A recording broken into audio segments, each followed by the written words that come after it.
এখানে গুটিয়ে শুয়েছিল, আমি ভাবছি ঠান্ডা লাগছে, চাদরটা নিচে পড়ে গেছিল, তাই আমি চাদরটা তুলতে গেছিলাম। হাতটা ছাড়ো।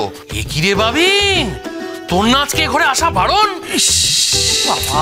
ফটকা প্লিজ। হ্যাঁ হ্যাঁ বারণই তো, দেখো দেখো দেখো, ওর নাকি আজকে ঘরে আসা বারণ, এটা নাকি নিয়ম, ওর নাকি আমাকে দেখা বারণ, কিন্তু দেখো এসেছে, দেখো আবার চুপি চুপি এসেছে, জানো চুপি চুপি সে কি করছিল জানো, এই চাদরটা তুলে আমার গায়ের উপর, বাবা তোমাদের কি বলবো, পুরো গলা অবধি নিয়ে গেছিল চাদরটা।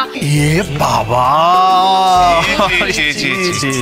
আমাকে একটা কথা বলো তো, ও যদি এখানে আসাই বারণ থাকে, আমাকে দেখাই বারণ থাকে, তাহলে ওকে ছুলো কেন? হ্যাঁ ছুলো কেন বল, কেন ছুলো? হ্যাঁ কেন ছুলো বলো?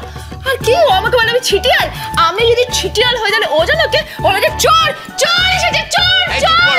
উফ, হাতটা চোর। কি হলো কি? হ্যাঁ কি হলো? হ্যাঁ কি হয়েছে কি এত চিৎকার কিসের? হ্যাঁ কি হলো মা লক্ষ্মীর, কি হয়েছে? কি হয়েছে? হ্যাঁ চোর চোর চোর এসেছে, চোর। এই কি হলো, কি চলো তো, চল হাতটা ছাড়ো। একদম ছাড়বো না, কিছুতেই ছাড়বো না, সবাই এসে দেখুক আগে। চোর চোর এসো এসো। পাগল নাকি? হাতটা ছাড়ো। এটা তুমি কি করলে বাবিন? কি করলাম? এই যে এইটা, কি বাবা।